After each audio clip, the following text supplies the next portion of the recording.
Formula E car race కేసులో ACB విచారణకు senior IAS officer Arvind Kumar హాజరయ్యారు. బిఎల్ఎన్ రెడ్డి కూడా ఈడీ విచారణకు హాజరయ్యారు. బిఎల్ఎన్ రెడ్డి స్టేట్మెంట్ ని ఈడీ అధికారులు, అరవింద్ కుమార్ స్టేట్మెంట్ ని ఏసీబీ అధికారులు రికార్డ్ చేయనున్నారు. ఇక రేపు అరవింద్ కుమార్ ఈడీ విచారణకి కూడా హాజరు కాబోతున్నారు. వీరిద్దరూ ఇచ్చిన స్టేట్మెంట్ ఆధారంగా రాబోయే రోజుల్లో కేటీఆర్ ని ఏసీబీ, ఈడీ అధికారులు విచారించనున్నారు. మొదట ఈ నెల 2న ఈడీ విచారణకు ఆదేశించగా బిఎల్ఎన్ రెడ్డి హాజరు కాలేదు. విచారణకు రావడానికి మరింత సమయం కావాలని కోరుతూ కేసు దర్యాప్తు జరుపుతున్న అధికారికి మెయిల్ పంపించారు. దీంతో బిఎల్ఎన్ రెడ్డి మెయిల్ కి ఈడీ సమాధానం ఇచ్చింది. ఈ నెల 3న అరవింద్ కుమార్ ఈడీ విచారణకి హాజరు కావాల్సిండగా ఆయన కూడా తను రాలేనని మరో తేదీ ఇవ్వాలని కోరారు. దీంతో అరవింద్ కుమార్ కి రేపు విచారణకు రావాలని ఈడీ తెలిపింది. బీఆర్ఎస్ ప్రభుత్వ హయాంలో హైదరాబాద్ లో నిర్వహించిన ఫార్ములా ఈ కార్ రేస్ వ్యవహారంలో ఉల్లంఘనలు జరిగాయని తెలంగాణ ప్రభుత్వం ఆరోపిస్తోంది. మొత్తం 55 కోట్లు ఎలాంటి అనుమతులు లేకుండా విదేశీ ఖాతాలకు బదిలీ అయినట్టు గుర్తించింది. ఈ కేసులో అప్పటి మున్సిపల్ మంత్రి కేటీఆర్ A1 గా, మున్సిపల్ శాఖ ప్రత్యేక ప్రధాన కార్యదర్శి అరవింద్ కుమార్ A2 గా, హెచ్ఎండిఏ ప్రత్యేక chief engineer BLN Reddy A3 గా నిందితులుగా ఉన్నారు.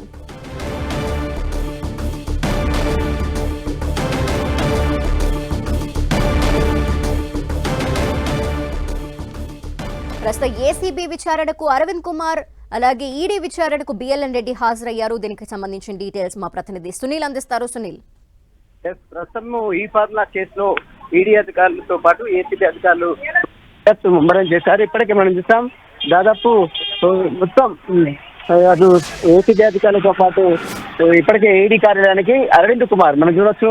కొద్దిసేపు క్రితమే ఏసీబీ కార్యాలయానికి అరవింద్ కుమార్, సీనియర్ ఐఏఎస్ అధికారి అరవింద్ కుమార్ హాజరు కావడం జరిగింది. మరోవైపు ఈడీ విచారణకు బిఎల్ఎన్ రెడ్డి మనం చూడొచ్చు. కొద్దిసేపటిమే ఈడీ కార్యాలయానికి బిఎల్ రెడ్డి కూడా హాజరు కావడం జరిగింది. మొత్తం ఈ ఇద్దరిని విచారించి వారి యొక్క స్టేట్మెంట్ ని నమోదు చేసుకున్న తర్వాత కేటీఆర్ ని కూడా సుదీర్ఘంగా ఈడీ అధికారులు, మరోవైపు ఏసీబీ అధికారులు కూడా ప్రశ్నించే అవకాశం ఉంది. మనం చూసాం నిన్న ఈ కేటీఆర్ దాఖలు ఇచ్చిన క్రాష్ పిటిషన్ హైకోర్టు కొట్టివేయడం జరిగింది. దీంతో అతను సుప్రీంకోర్టుని ఆశ్రయించారు. ఇక ఈ రోజు మరి ఆ పిటిషన్ ని మరి మెన్షన్ చేస్తారా లేదా, మరి ఆ పిటిషన్ ని మరి మెన్షన్ చేస్తారా లేదా, మరి ఈ బెంచ్ మీదకి వచ్చేదాకా వెయిట్ చేస్తారని కూడా చూడాల్సింది చెప్పవచ్చు. మరోవైపు ఏసీబీ అధికారులు కేటీఆర్ ని ఈ నెల 16వ తారీఖున హాజరు కావాలను మరొకసారి నోటీసులు జారీ చేస్తారు. మరోవైపు ఈడీ అధికారులు కూడా తన విచారణకు హాజరు కావాలంటూ కూడా 9వ తారీఖు, ఈ నెల 9వ తారీఖున విచారణకు హాజరు కావాలంటూ కూడా ఈడీ అధికారులు మరోవైపు కేటీఆర్ కు నోటీసులు ఇచ్చారు. ఒకవైపు ఏసీబీ అధికారులు, మరోవైపు ఈడీ అధికారులు దర్యాప్తు అయితే కొనసాగిస్తున్నారు. విదేశాలకు అక్రమంగా నిధులు బదలాయించారనేది వీరిపై వస్తున్నటువంటి ప్రధాన అభియోగం. ఈ అభియోగాల నేపథ్యంలోనే ఇద్దరిని కూడా సుదీర్ఘంగా అంటే బిఎల్ఎన్ రెడ్డిని అటు ఈడీ అధికారులు, మరోవైపు అరవింద్ కుమార్ ని సీనియర్ ఐఏఎస్ అధికారిగా ఉన్నటువంటి అరవింద్ కుమార్ ని అటు ఏసీబీ అధికారులు కూడా సుదీర్ఘంగా విచారించి వారి యొక్క స్టేట్మెంట్ కూడా నమోదు చేసుకోవాలి. ప్రధానంగా హెచ్ఎండిఏ నుంచి నిధులు ఎవరు బదిలీ చేయమని చెప్పారు, ఎవరు ఆదేశాలు ఇచ్చారు, ఎవరు చెప్తే వీరు బదిలీ చేశారు, మీకు ఎవరు ఆదేశాలు ఇచ్చారు, ఈ కోణంలోనే అనేక ప్రశ్నలు కూడా ఉత్పన్నం చేసే అవకాశం ఉంది.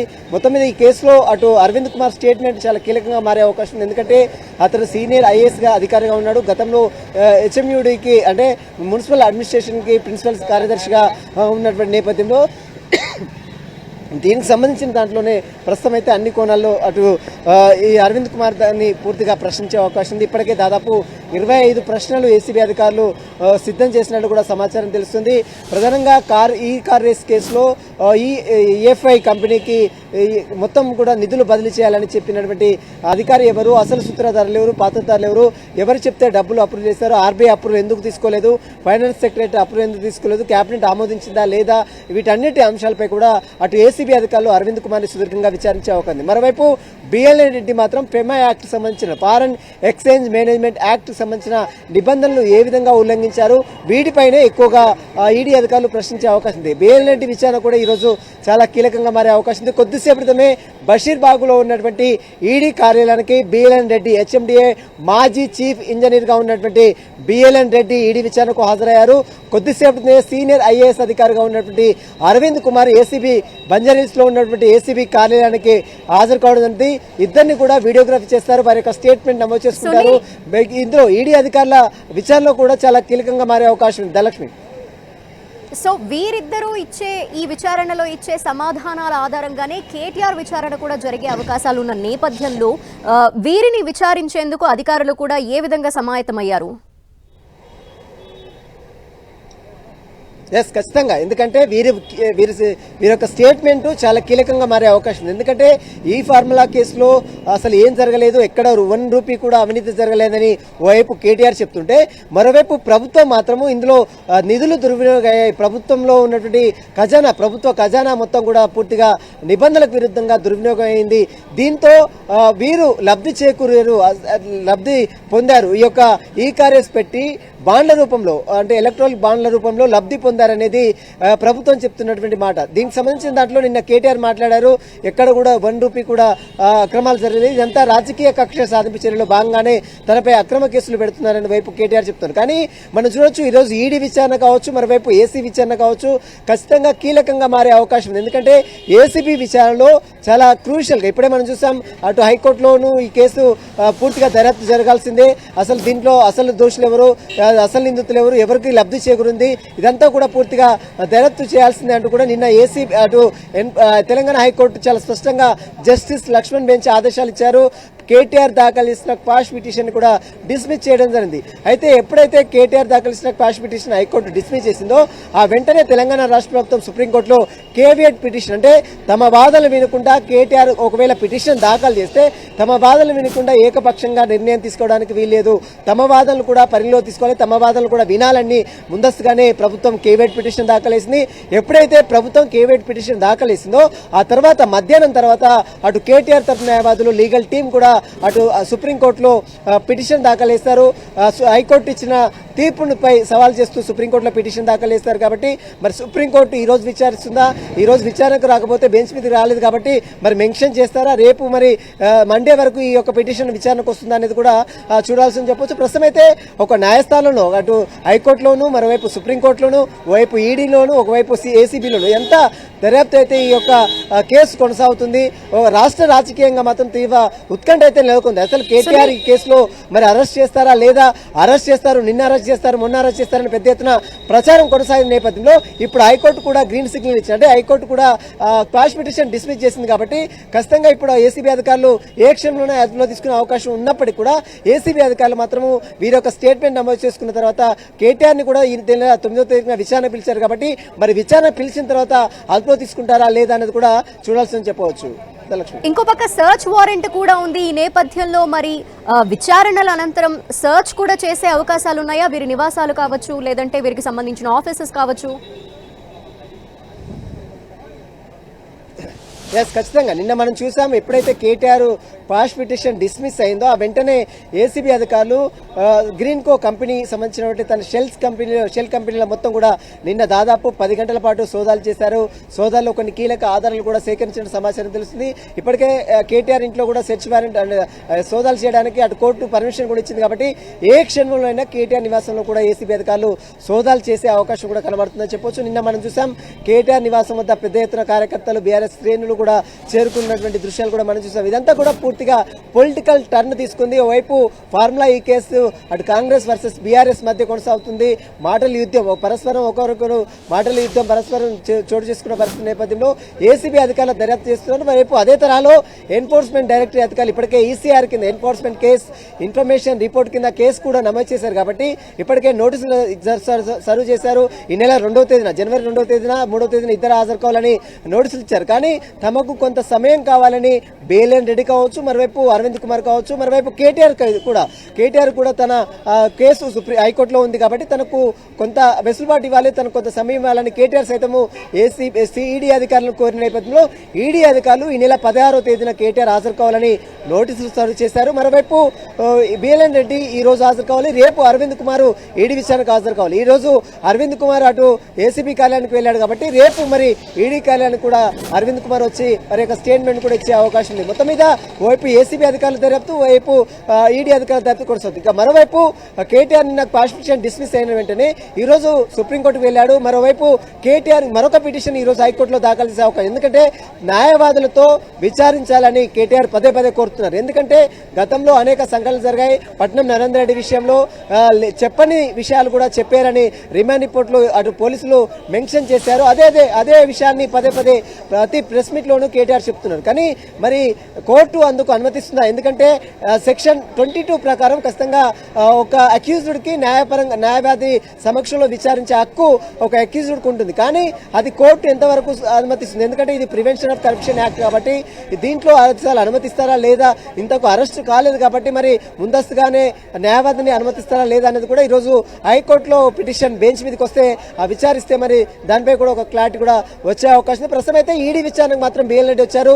కొద్దిసేపు విచారణ మాత్రము 11 గంటల నుంచి స్టార్ట్ అవుతుంది. 11 గంటల నుంచి బిఎల్ రెడ్డిని అనేక ప్రశ్నల వర్షం కూడా కురిపించే అవకాశం ఉంది. ఫెమా యాక్ట్ నిబంధనల ఉల్లంఘనకు సంబంధించిన వివరాలపై విదేశీ కంపెనీకి, ఎఫ్ఈఓ కంపెనీకి ఏ విధంగా నిధులు సమకూర్చారు, ఏ విధంగా కారేస్ చేసుకున్నారు, అసలు కారేస్ ఒప్పందం చేసుకున్నది ఎవరు మీకు ఆదేశాలు ఇచ్చారు, కేబినెట్ అప్రూవల్ ఉందా లేదా, వీటన్ని ఫైనాన్స్ సెక్రటరీ అప్రూవల్ ఉందా లేదా, ఐటీ శాఖ ఎందుకు మీకు 8 కోట్లు ఫైన్ వేసింది, వీటన్నిటికీ అసలు డబ్బులు ఎక్కడి నుంచి సమకూర్చారు, ఏ బ్యాంక్ నుంచి ట్రాన్సాక్షన్ చేశారు, వీటన్నిటి అంశాలపై కూడా ఈడీ అధికారులు బిఎల్ రెడ్డి దగ్గర నుంచి సుదీర్ఘంగా స్టేట్మెంట్ నమోదు చేసుకునే అవకాశం కనబడుతుంది. Dhanalakshmi, thank you Sunil.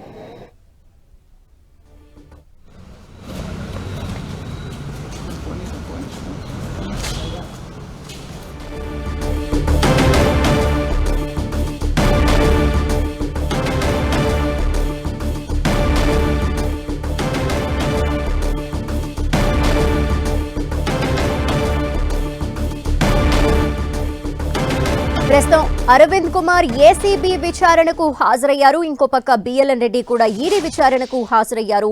వీరిరువుని కూడా విచారణ జరపబోతున్నారు అధికారులు.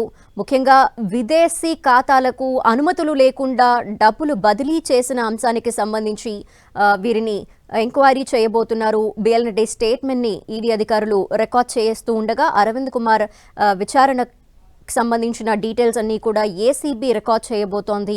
అసలు వీరు ఎటువంటి సమాధానాలు చెప్పబోతున్నారు, నగదు బదిలీకి సంబంధించి వారిచ్చే ఆన్సర్స్ ఎలా ఉన్నాయి, అలాగే ఫెమా నిబంధనలు ఉల్లంఘిస్తూ ఏ విధంగా డబ్బులు విదేశీ కంపెనీకి సమకూర్చారు అనే అంశంలో ఈడీ బిఎల్ఎన్ రెడ్డిని ప్రశ్నించే అవకాశాలు కనిపిస్తున్నాయి. దీనికి సంబంధించిన మరిన్ని డీటెయిల్స్ మా ప్రతినిధి ప్రతాప్ను అడిగి తెలుసుకుందాం. ప్రతాప్, విచారణ స్టార్ట్ అయిన నేపథ్యంలో ఏం జరుగుతోంది?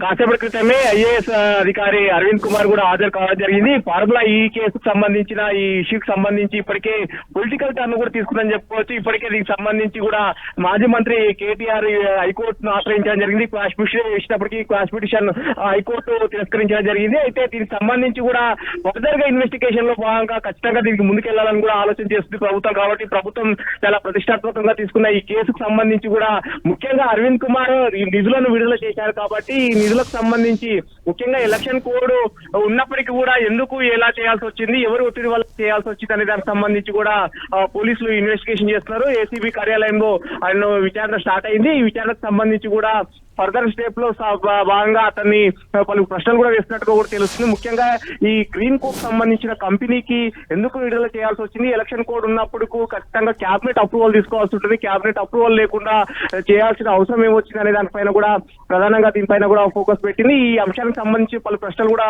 వేస్తున్నట్టు ఏసీపీ అధికారులు వేస్తున్నట్టు కూడా మనకు సమాచారం ఉంటుంది.